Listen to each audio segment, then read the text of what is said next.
The first time my mom handed me that violin. I was 7 years old and completely confused. It was Christmas. It wasn't my birthday.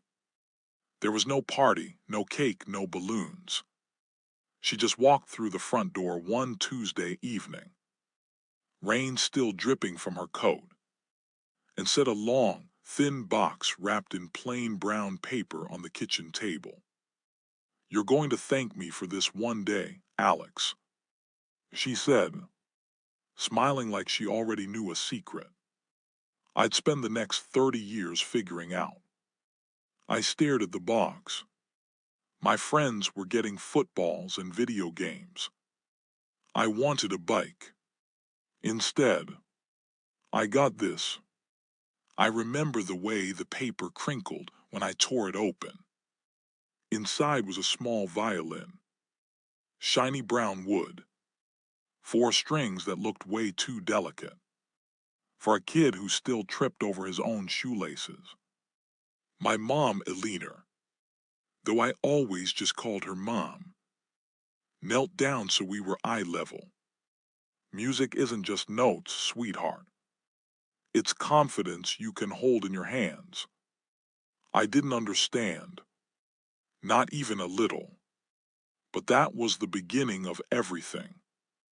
My name is Alex Harper. I'm 38 now. And tonight, if you're lying there with the lights off, rain tapping gently on your window, or maybe just the quiet hum of your fan, I'm going to tell you the whole story. The real one.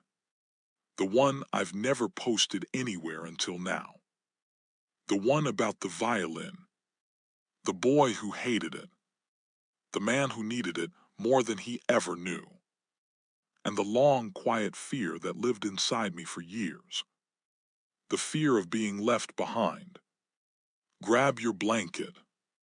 Get comfortable. This one is slow.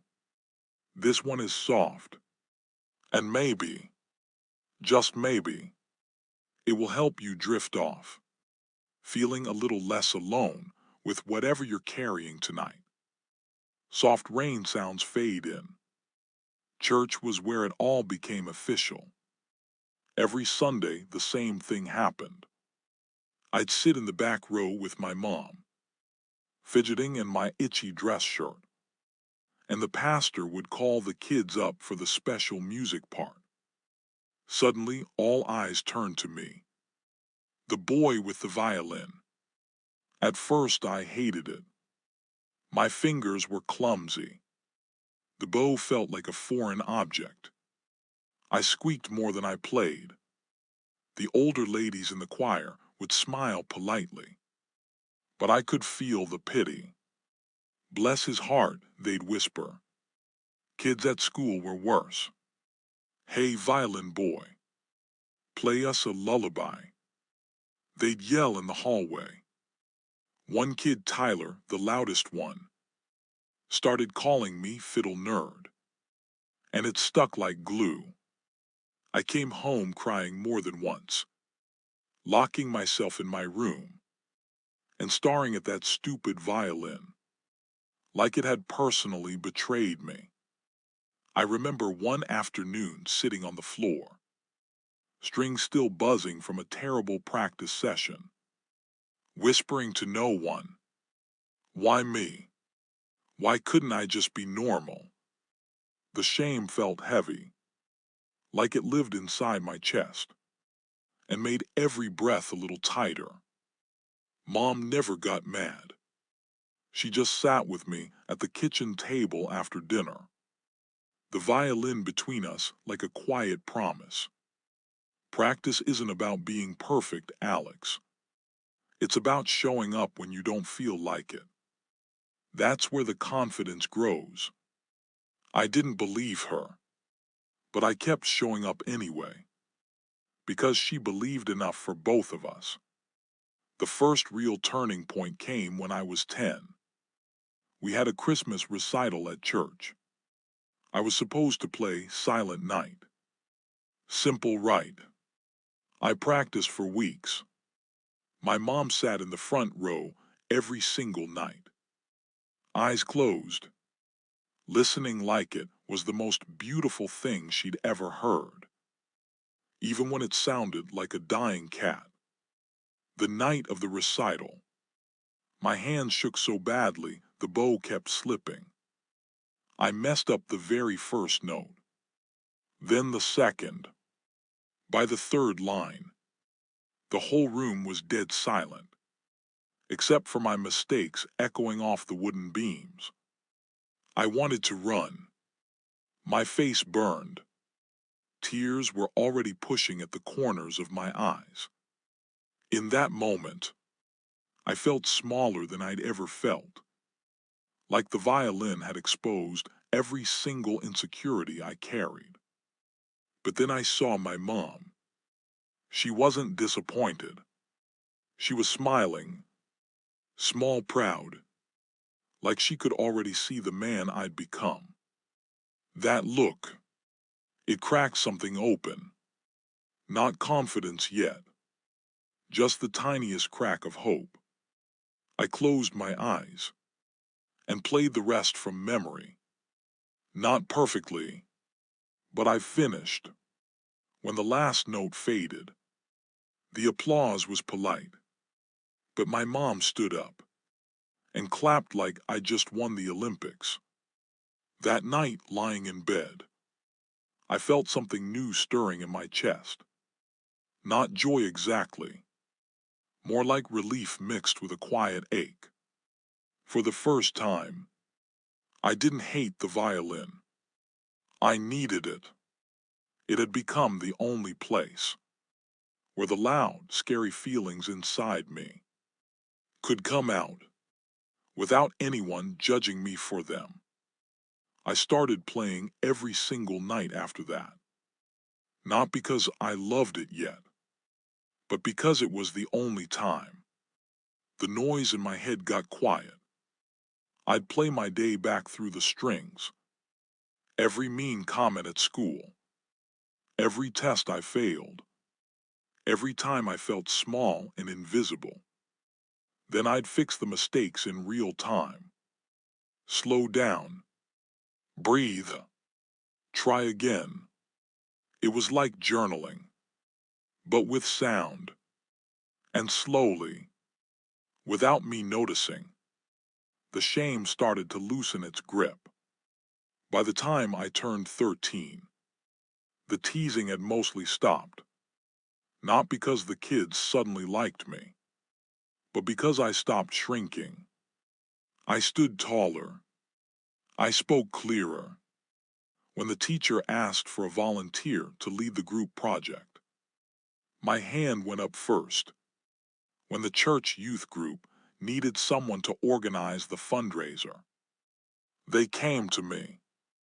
But inside, I was still carrying so much. The confidence looked real on the outside, but the fear of being not enough still whispered at night. The violin became my secret therapist. I'd play angry when I felt angry. I'd play sad when I felt sad. And somehow the strings always listened, better than any person ever could. High school was when things got harder and deeper at the same time. My dad left when I was 15. Not dramatically. He just faded. One day he was there. The next he was. He left a short note on the fridge that said, "I need space." Mom cried in the laundry room, where she thought I couldn't hear. I pretended I didn't. But inside, something broke open.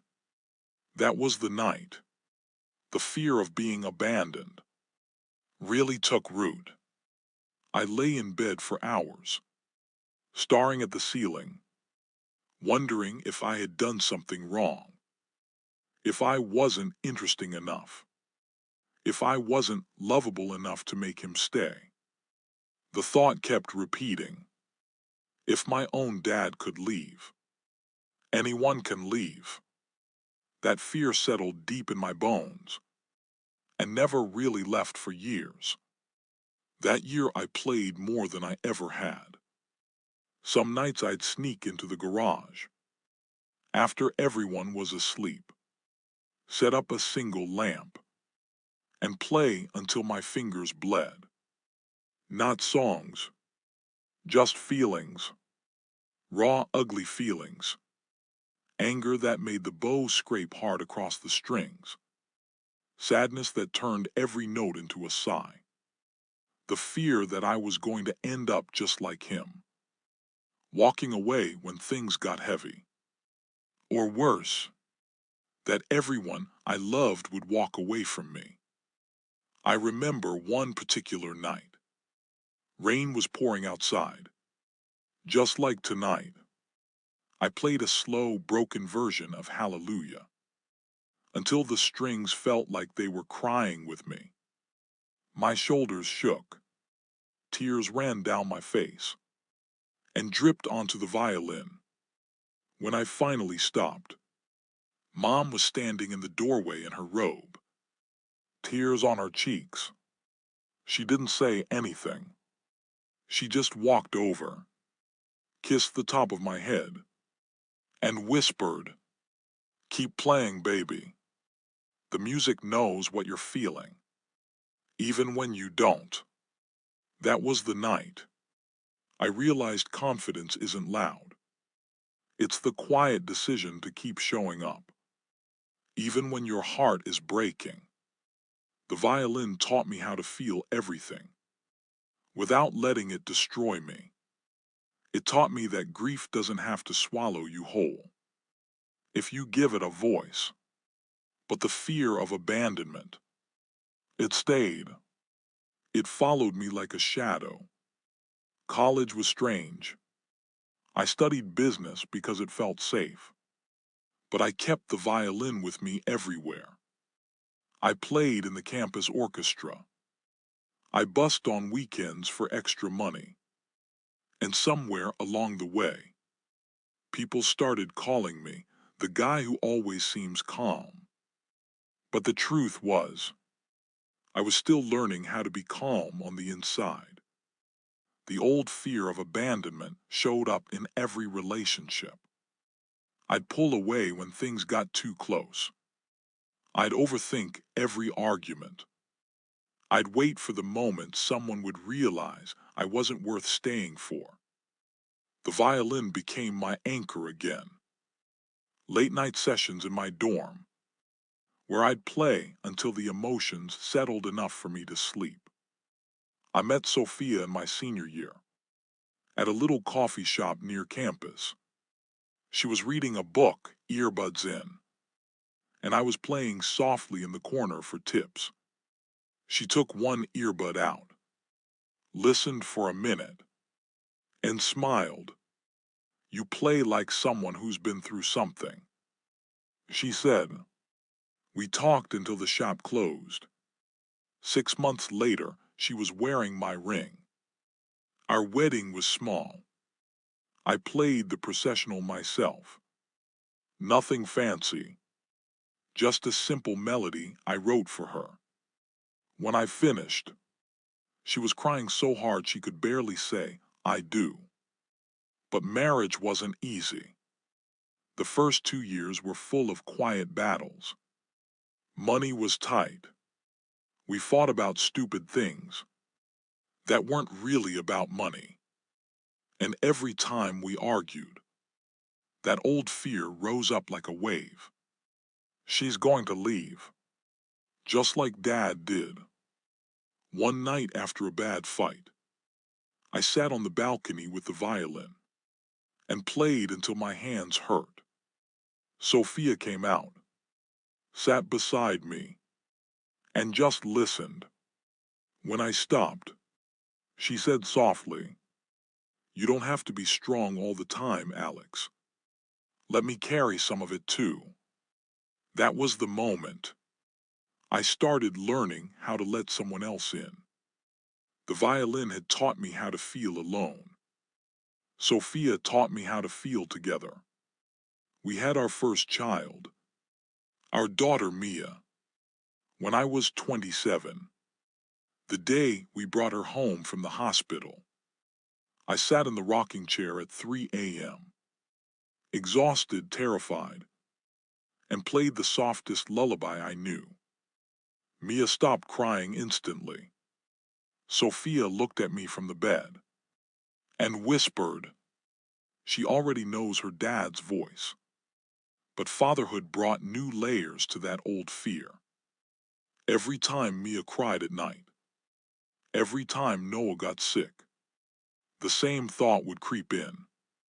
What if one day they look at me the way I looked at my dad, like I wasn't enough to make them stay? I'd hold them close and play the violin very softly in the dark, whispering my worries into the strings so they wouldn't poison the way I loved them. The fear of being abandoned never fully disappeared. It just changed shape. It became the quiet voice that asked, will they still love me when I'm not perfect? But the violin, it kept answering back. It kept reminding me that I was allowed to feel scared and still stay. Mia turned 5 and started asking about the violin. I tried to be casual. I didn't want to push her. But one evening she climbed into my lap and said, Daddy, can I try? I bought her the smallest children's violin I could find online. She hated it at first. The strings hurt her fingers. She cried during practice. I sat with her the same way my mom sat with me. Patient, quiet, believing for both of us. Then one day she played Twinkle Twinkle all the way through without stopping. She looked up at me with the biggest grin I've ever seen and said, I did it, Daddy. In that moment, I felt something heal inside me. A piece of the scared little boy finally let go, watching her discover her own strength. It was like seeing my mom's gift come full circle. Our son Noah came 2 years later. He wanted nothing to do with the violin. He wanted a guitar, loud, bright, electric. I laughed and ordered him one anyway, because I finally understood what my mom had known all along. It doesn't matter what instrument you choose. What matters is that you find something that teaches you to show up for yourself, even on the days you feel broken and afraid of being left behind. Noah's guitar now sits next to Mia's little violin in our living room. Mine, the original one my mom bought, is still there too. Worn, scratched, one string replaced 3 times. The new one I ordered online a few years ago gets more playtime, but I can't let the old one go. It carries every tear I cried in the garage at 15. It carries every standing ovation I never expected. It carries every time I chose to stay, when it would have been easier to leave. It carries the man I became, because one rainy Tuesday, my mom handed me a box and believed I could grow into someone steady, even with the fear of abandonment still living quietly inside me. Last week Mia had her first school recital. She was nervous, hands shaking, just like I was at 10. I knelt down in the hallway backstage, same way my mom did for me. Music isn't about being perfect, sweetheart. It's about showing up when you don't feel like it. That's where the confidence grows. She played, not perfectly, but she finished. When the applause came, I stood up and clapped harder than anyone in that room. Afterward, she ran to me, violin still in her hands, and hugged me so tight it hurt. "Daddy, I think I get it now." I smiled through the lump in my throat. "Yeah, baby, I think you do." Mom passed away 3 years ago. Cancer, quiet and quick, the way she lived most things. The last thing she said to me in the hospital was, "Keep playing, Alex, and make sure the kids do too. The music will always know what they need." I held her hand that day and played the softest melody on my phone for her, the same lullaby I used to play for Mia. She closed her eyes and smiled. That was the moment I finally understood the full weight of the gift she gave me. It wasn't just confidence. It was a way to hold love, grief, anger, joy, and even the fear of being left behind, without letting any of it break me. I still play every night before bed. Just a few minutes. Nothing fancy. Sometimes it's a lullaby for the kids. Sometimes it's something slow and wordless that lets the day settle. And every single time, I feel my mom's presence in the strings, and I feel the old fear soften just a little more. If you're still listening, if the rain is still falling outside your window, or the room has gone perfectly quiet, I hope this story settles somewhere soft in your chest. Maybe you carry a fear of being abandoned too. Maybe you had a parent who left. Maybe you're still learning how to stay. For yourself and for the people you love. The violin taught me that the fear doesn't have to win. It just needs a place to be heard. So wherever you are tonight, keep showing up for yourself. Even when it's hard, even when it feels pointless, the confidence is already inside you. You just have to give it something to play through.